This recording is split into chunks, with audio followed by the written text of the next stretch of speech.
बहुत सारे पन्ने पब्लिश करने जा रही है जो आपको पढ़ने को मिलेंगे, जो अब तक छुपा के रखे गए, जानबूझकर छुपा कर रखे गए।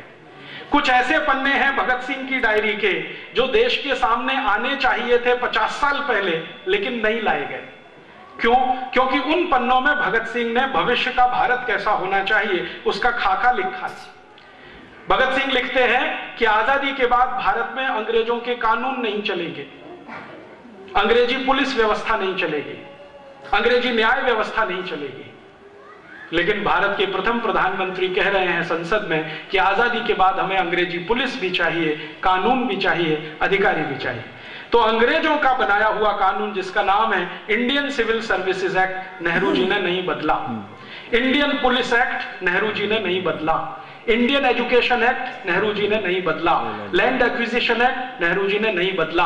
और 34,735 कानून नहीं बदले जो बदलने चाहिए थे पहले ही दिन 15 अगस्त 1947 को। वो सब के सब कानून हमारे ऊपर लदे हुए हैं और आज भी हम उन कानूनों के नीचे गुलाम हैं। अंग्रेजों की पुलिस को इंडियन पुलिस एक्ट के आधार पर यह अधिकार था कि वो जब चाहे किसी हिंदुस्तानी को मारपीट कर सकते हैं, जब चाहे किसी हिंदुस्तानी के घर में घुस सकते हैं, न्यूसेंस खड़ा कर सकते हैं, उसके घर के सामान को तितर बितर कर सकते हैं। ये अधिकार हर पुलिस ऑफिसर को था। आजादी मिलने के 60 साल बाद भी ये अधिकार पुलिस ऑफिसर को है। वो जब चाहे आपकी पिटाई कर सकता है, जब चाहे उठाकर आपको लॉकअप पे बंद कर सकता है, जब चाहे उठाकर आपकी संपत्ति लेके जा सकता है और आप उस पुलिस ऑफिसर का कुछ बिगाड़ नहीं सकते। अगर वो आपको एनकाउंटर में मार दे तो आप उसका कुछ नहीं कर सकते। आप जानते हैं बहुत सारे पुलिस ऑफिसर इसी ताकत का दुरुपयोग करते हैं पंजाब में, जम्मू कश्मीर में, नंदीग्राम बंगाल में, और उस दुरुपयोग का अंतिम दुष्परिणाम होता है कि समाज के अंदर पुलिस के खिलाफ एक बगावत की भावना होती है जो कभी कभी किसी गलत रास्ते पे मुड़ जाती है। ये कानून बदला नहीं, इंडियन एजुकेशन बदला नहीं, अंग्रेजी को भगाया नहीं। जब अंग्रेज भागे तो अंग्रेजी जानी चाहिए, वो भगाया नहीं। सब कुछ रख लिया, बस अंग्रेज चले जाएं, बाकी सब भारत में रह जाए। ये आजादी का तथ्य निकला। भगत सिंह का सपना था कि अंग्रेज के साथ अंग्रेजियत जाए इस देश में से, अंग्रेजों के साथ अंग्रेजियत जाए, ये भगत सिंह का सपना था। लेकिन आजादी के बाद भारत के प्रधानमंत्री पहले पंडित नेहरू ने अंग्रेजों को विदा किया, अंग्रेजियत को संभाल के रख लिया।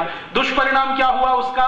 अंग्रेज जब भारत छोड़कर गए तो भारत में गाय का कत्ल करने के लिए 350 कत्ल खाने होते थे। अब अंग्रेजों के जाने के 60 साल के बाद इस देश में 36,000 कत्ल खाने हो गए गाय का कत्ल करने वाले। जब अंग्रेज हिंदुस्तान छोड़कर गए थे तो एक साल में 30,000 गाय कटती थी। अब अंग्रेजों के 60 साल के बाद इस देश में एक दिन में 30,000 गाय कट जाती है। ये हमने विकास किया। अंग्रेज जब इस देश को छोड़कर गए थे तो गाय का मांस अंग्रेजों की पुलिस खाती थी और अंग्रेजों की सेना खाती थी। अंग्रेजों के चले जाने के 60 साल के बाद भारत की गायों का मांस दुनिया के तमाम लोग खा रहे हैं। यहां से गाय का मांस एक्सपोर्ट किया जा रहा है।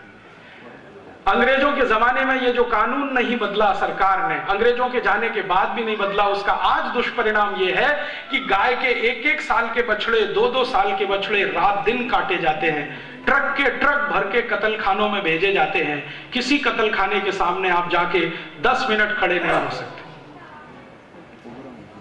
पंजाब से गायों का इतना कत्ल हुआ है कि देशी गाय ही दिखाई नहीं देती इस पूरे पंजाब में। पंजाब के मैं जितने भी गांव में आज तक गया हूं, किसी भी गांव में देशी गाय का दर्शन नहीं मिला। हिंदुस्तानी गाय, थरपारकर, साहिवाल, कांकरेजी, लाल सिंधी, सफेद सिंधी, राठी, ये सब भारत की गाय हैं, कहीं दिखने को नहीं मिलती है। जो पंजाब में दिखाई देती है वो सब अमरीकी गाय, होलेस्टियन, फ्रीजियन, जिसको अंग्रेजों ने लाकर यहां छोड़ा और हिंदुस्तानी गाय को साफ करा दिया। और ये सिर्फ पंजाब का हाल नहीं है, पूरे हिंदुस्तान में यही हो रहा है। देशी गाय का बड़े पैमाने पर कत्ल।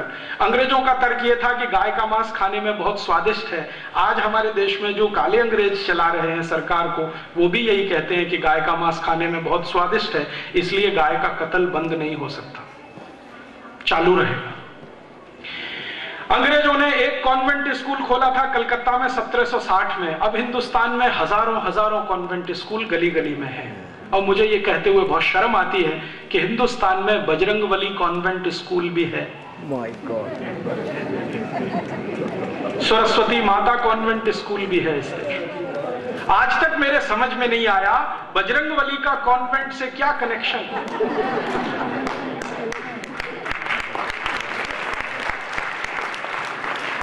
और जो कॉन्वेंट चलाने वाले हैं उनको मैं रोज पूछता हूं कि भैया ये बजरंगबली कौन से कॉन्वेंट में पढ़ने गए थे जो तुमने बजरंगबली कॉन्वेंट स्कूल चला दिया। तो कहते हैं राजीव भाई, कुछ भारत का कुछ अंग्रेजों का ये खिचड़ी है, मिक्सचर है। बजरंगबली भारत के, कॉन्वेंट अंग्रेजों का, वो चला रहे। सोचते नहीं, समझते नहीं, विचार करते नहीं कि ये कॉन्वेंट स्कूल हमारे लिए जरूरी है। अंग्रेज कॉन्वेंट स्कूल चलाते हैं, यूरोप में कॉन्वेंट स्कूल चलते हैं, उसका इतिहास आप जानते हैं। यूरोप में पिछले 2500 साल से एक परंपरा चल रही है, जो खराब और अच्छी है वो आप तय करिए, मैं सिर्फ परंपरा बताता हूं कि 70% समाज के स्त्री और पुरुष शादी नहीं करते।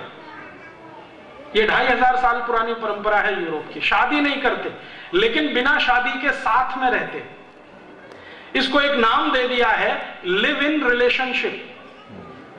पति पत्नी नहीं बनते ऑफिशियली, लेकिन बिना ऑफिशियली पति पत्नी बने हुए पति पत्नी की तरह से रहते हैं।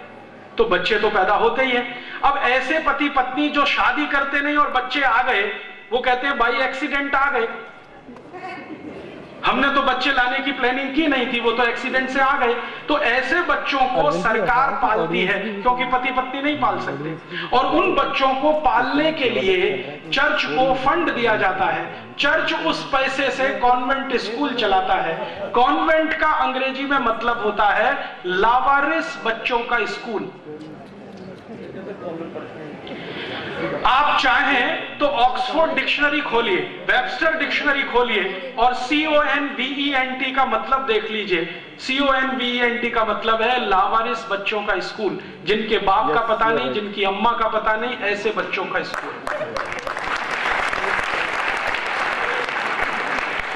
आप जानते हैं कॉन्वेंट स्कूल में बच्चे जब पढ़ने जाते हैं तो उनको टीचर नहीं कहना सिखाया जाता। वो कहते हैं ये फादर है, ये मदर है, ये ब्रदर है, ये सिस्टर है। टीचर नहीं है, फादर है, मदर है, ब्रदर है, सिस्टर है। क्यों? असली नहीं है, तो नकली से ही काम चलाना पड़ेगा, असली तो है नहीं। अब मुझे अपना सिर पीटने का मन करता है कि जो कॉन्वेंट स्कूल चलाए जाते हैं बिना माँ बाप के बच्चों के, उन कॉन्वेंट स्कूलों में अच्छे खासे माँ बाप के बच्चे पढ़ते और वो गर्व से कहते हैं मेरा बेटा सेंट जोसेफ कॉन्वेंट में पढ़ता है, मेरी बेटी सेंट मैरी कॉन्वेंट में पढ़ती है। फिर मैं पूछता हूं लावारिस बच्चों के स्कूल में? तो थोड़ी देर के लिए परेशान हो जाते हैं। फिर जब मैं उनको डिक्शनरी खोल खोल के दिखाता हूं, पढ़ पढ़ के सुनाता हूं, तो कहते राजीव भाई क्या करें, अच्छी शिक्षा देनी है तो मजबूरी का कुछ समझौता करना है। मैं उनसे कहता हूं कि आप क्या समझौता कर रहे हैं, जरा सोचो तो सही। हमारे भारत की परंपरा है कि किसी भी बेटे या बेटी की 2 माताएं हो सकती हैं, बाप 2 नहीं होते। आप जानते हैं भारत की परंपरा, भगवान कृष्ण की 2 माताएं, एक ने जन्म दिया, एक ने पाला। भगवान राम की 3 माताएं, कैकेयी, सुमित्रा, अतिरिक्त माता, मूल माता कौशल्या। आप पुराने जमाने से ढूंढना शुरू करो तो हर एक महान व्यक्ति की 2-3 माताएं मिल जाएंगी। राणा प्रताप की 2 माताएं, एक पन्ना धाय जिसने दूध पिलाया और एक असली मां जिन्होंने जन्म दिया। शिवाजी की 2 माताएं। तो भारत में ऐसी परंपरा हजारों साल से है, माताएं 2 हो सकती हैं, 3 हो सकती हैं, बाप एक ही होता है। लेकिन कॉन्वेंट स्कूल में पढ़ने वाले बच्चों के 2-2 बाप होते हैं।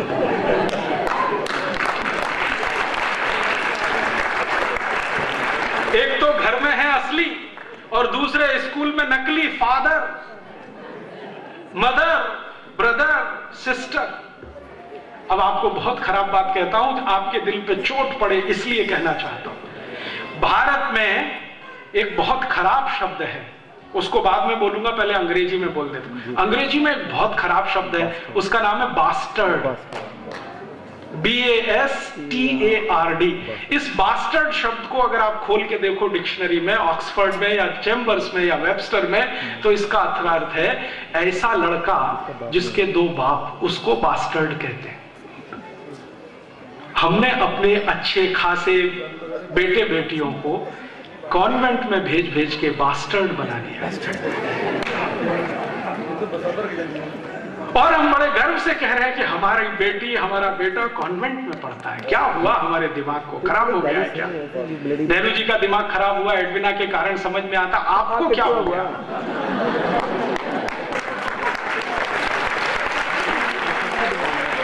आप ये क्यों फंसे हैं चक्कर में? मेरी विनती है आप सभी को, अगर जो भगत सिंह की सच्ची श्रद्धांजलि अर्पित करना चाहते हैं, तो भगत सिंह जी की जो छपने जा रही है डायरी, 28 सितंबर को छप जाएगी, जरूर खरीद के पढ़ना। उसमें उनके विचार हैं कि अंग्रेजों के जाने के साथ अंग्रेजी शिक्षा जानी चाहिए, हमें वो नहीं चाहिए। इस अंग्रेजी शिक्षा को हमने पकड़ के रख लिया, अपने हृदय से चिपका लिया। अंग्रेज चले गए, कॉन्वेंट छूट गए, और मुझे दुख है ये कहते हुए कि कॉन्वेंट स्कूलों में चल रहा सारा का सारा खेल हम हिंदू, सनातनी और अपने को भारतीय मानने वाले लोगों के डोनेशन से होता है। आप में से कई लोगों को यह गलतफहमी होगी कि शायद कॉन्वेंट स्कूल विदेशों से आए हुए फंड से चलते हैं। मुझे भी पहले यह गलतफहमी थी। मैंने एक बार संसद में मेरे एक मित्र को सवाल दिया लिखकर कि जरा सरकार को पूछो कि कॉन्वेंट स्कूल का 1 साल का कुल खर्चा पूरे भारत का जो है उसका वो क्या है, क्लासिफिकेशन क्या है, कितना भारत से आता है, कितना विदेशों से आता है। तो पता चला कि कॉन्वेंट स्कूलों में हर साल 18,000 करोड़ रुपए खर्च होता है, उसमें से बाहर से मात्र 10% आता है, बाकी सारा पैसा भारत का समाज उनको देता है। कैसे देते हैं? हम कॉन्वेंट स्कूल में अपने बच्चों के एडमिशन कराने जाते हैं तो डोनेशन लगता है। तो इंग्लैंड में इसको बोलने की जरूरत है, क्योंकि वहां साल में 8 महीने सूरज ही नहीं निकलता। साल में 8 महीने जिस देश में सूरज ना निकले और गलती से किसी दिन निकल मॉर्निंग, यहां तो रोज सूरज निकलता है, करोड़ों साल से निकल रहा है, अगले करोड़ों साल तक निकलेगा। हम कहां फंस गए इस गुड मॉर्निंग में? और उससे भी आगे की मूर्खता, गुड नाइट। हिंदुस्तान की every night is good night. Europe में होता है रात को बर्फ पड़ती है, और एक रात को नहीं 10-20 रातों को बर्फ पड़ती रहती है। जब बर्फ पड़ना बंद हो जाती है तब वो चिल्लाते हैं गुड नाइट। भारत में तो every night is good night. हम फंस गए गुड आफ्टरनून। यूरोप में होता है गुड आफ्टरनून, क्योंकि सूरज तो निकलता नहीं महीनों महीनों, कभी अचानक को 3 बजे के आसपास वो झलक दिखलाता है तो वो चिल्लाते हैं गुड आफ्टरनून। हमारे यहां तो every afternoon is good afternoon. काहे के लिए ये फंस गए चक्कर में good noon, good afternoon, good morning, good night. Convent में पढ़ा के अपने बच्चों को हमने आधा अंग्रेज बना दिया। कैसे? बच्चे जो कॉन्वेंट में पढ़ते हैं उनके पिताजी का नाम है रामदयाल, माताजी का नाम है गायत्री देवी, बेटे का नाम हो गया टिंकू।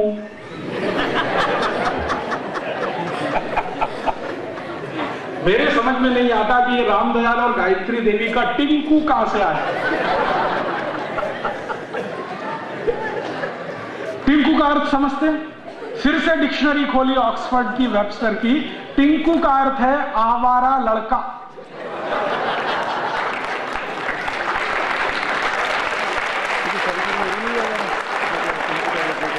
और आवारा का अर्थ आप समझते हैं, जो बाप की ना सुने, मां की ना सुने, घर में ही ना रहे, वो आवारा लड़का। सीधा साधा भोला भाला आपका बेटा, आप उसको टिंकू टिंकू टिंकू टिंकू बोल बोल के ही बनाने वाले हैं आवारा।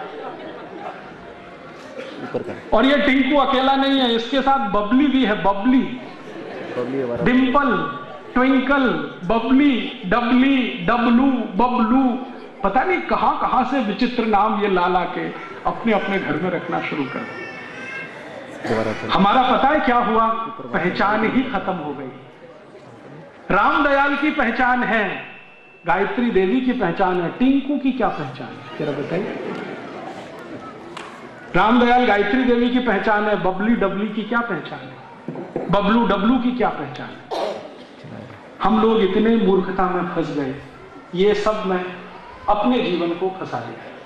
कैसे विचित्र हम हिंदुस्तानी हो गए हैं। हम हिंदुस्तानी ऐसे हो गए हैं कि गाय का कत्ल हो खून भी नहीं खौलता, पानी हो गया। कुत्ते पाल पाल के रोज सवेरे सवेरे सैर करने जाते हैं। हाँ, मैंने देखा है ये टिंकू पिंकू बबलू डबलू के जो अम्मी पप्पा है ना, मम्मी पप्पा, ये कुत्तों को सवेरे लेके सैर कराने जाते हैं। और मैंने कई ऐसी मम्मियों को देखा है जो अपने घर के बेटे या बेटी को गोद में नहीं उठा सकती, उसको आया उठाएगी, वो कुत्ता लेके सवेरे सवेरे सैर पे जाएगी। हाँ, कुत्ते का पिल्लू बांध के सवेरे जाएगी सैर पर। अपने घर के पिल्लू को नाश्ता देने के लिए भी फुर्सत नहीं है, क्योंकि उसको कुत्ता टहलाने के लिए लेके जा। और वो कुत्ता जात का ही ऐसा है, जहां टांग उठाए वहीं शू कर दे। कोई मैनर्स नहीं, कोई सभ्यता नहीं, कोई संस्कृति नहीं, उसको पकड़ पकड़ के।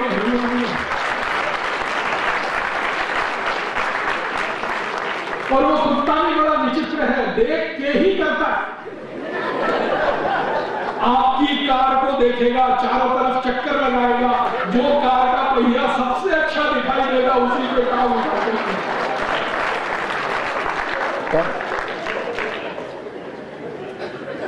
और उस कुत्ते को घर में बांध के बाहर एक बोर्ड टांग देते हैं, बिवेयर ऑफ डॉग। ये हमारा कचरा हो गया, पहचान खत्म हो गई। पहले हर घर के सामने गाय बांधी जाती थी, अब घरों में कुत्ता आ गया। हमने विकास कर लिया, गाय को तो काट के मांस खा रहे हैं, कुत्ते को घर के सामने बांध रहे हैं, जो आपको भी चिल्लाए, पड़ोसी को भी चिल्लाए, आने वाले को उससे भी ज्यादा चिल्लाए। कहना था कि यही एक ऐसा जीव है जो आने वाले भविष्य में किसी काम का ना हो। गाय को लेके नहीं गए, बैल को लेकर नहीं गए, कुत्ते को लेके गए, वो प्रतीकात्मक है। उस युधिष्ठिर ले गए अपने साथ उस कुत्ते को, हमने फिर वापस लाकर घर में बांध दिया, क्योंकि अंग्रेजों के अंग्रेज तो हम हैं। अंग्रेज पालते हैं कुत्ता, जानते हैं क्यों पालते हैं? क्योंकि यूरोप में ठंड बहुत पड़ती है, और जब बहुत ज्यादा ठंड पड़ती है तो कुत्ते की बहुत जरूरत पड़ती है। क्या काम के लिए? बर्फ पड़ती है 10 फीट ऊंची, 15 फीट ऊंची, बर्फ के नीचे बहुत कुछ दब जाता है, गाड़ियां दब जाती हैं, घरों के दरवाजे दब जाते हैं। तब वो कुत्ता है जो सूंघ सूंघ के बताता है कि कहां क्या है, इसलिए अंग्रेज कुत्ते को पालता है। उनकी मजबूरी है कुत्ता पालना, हमारे लिए कोई मजबूरी नहीं है। लेकिन हम इस अंग्रेजियत में डूबे। थोड़ा आगे बढ़े, इस अंग्रेजियत का क्या असर है गवर्नमेंट स्कूलों का? अपने अच्छे खासे हिंदुस्तान में जहां समशीतोष्ण जलवायु है, टेम्परेचर बराबर का है, ना ज्यादा ठंडी है ना ज्यादा गर्म है, उस हिंदुस्तान के छोटे छोटे बच्चों को गले में टाई लटकवा दिया कॉन्वेंट के कारण। टाई यूरोप में पहनी जाती है, और टाई लगाने के पीछे यूरोप में कारण क्या है? 14वीं शताब्दी में यूरोप में टाई का आविष्कार हुआ, और उसका कारण यह था कि यूरोपियन लोगों को ठंड बहुत है, क्योंकि सर्दी बहुत है, तो अक्सर जल्दी जल्दी सर्दी जुकाम होता है, तो नाक अक्सर बहती रहती है। तो बेचारे पुराने जमाने के अंग्रेज क्या करते थे? जेब से कागज निकाल के पोंछ के रखते रहते थे। बाद में उनको लगा कि ये बार बार निकालना, पोंछना, रखना ये कोई बात बनती नहीं है, तो गले में ही लटका लो, एक हमेशा लटकता है, तो वो टाई उन्होंने लटकाई, नाक पोंछी।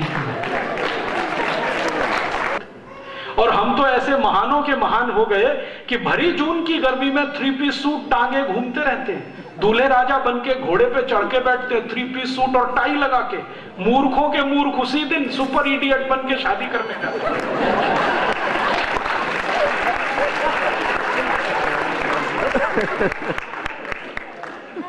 किसी को मैं पूछता हूं, भैया ये शादी का दिन है, इडियट क्यों बन रहे हो? ये 3 पीस सूट और टाई लगा के जून की भयंकर गर्मी में 45 डिग्री टेम्परेचर में जब पसीना पसीना शरीर हो रहा है, टाई सूट लगा के घोड़े पे चढ़ के बैठे हो, घोड़े पे बैठने की ये ड्रेस नहीं है। तो कहते हैं राजी भाई आज तो छोड़ दीजिए। क्यों? आज शादी है, तो शादी के दिन सुपर इडियट होना है क्या? जोकर बनना है क्या? और मैं कभी कभी उनसे कहता हूं कि भैया अगर तुम 3 पीस सूट और टाई लगाते हो तो शादी के समय अपनी पत्नी को मैक्सी पहनाओ या मिडी में लेके आओ। मिडी समझते? हाफ स्कर्ट यहां तक, घुटने के ऊपर तक की स्कर्ट को वहां मिडी कहते हैं। तो मैं कहता हूं मिडी में लाओ अपनी पत्नी को, मैक्सी में लाओ, क्योंकि आप से गृहस्थी।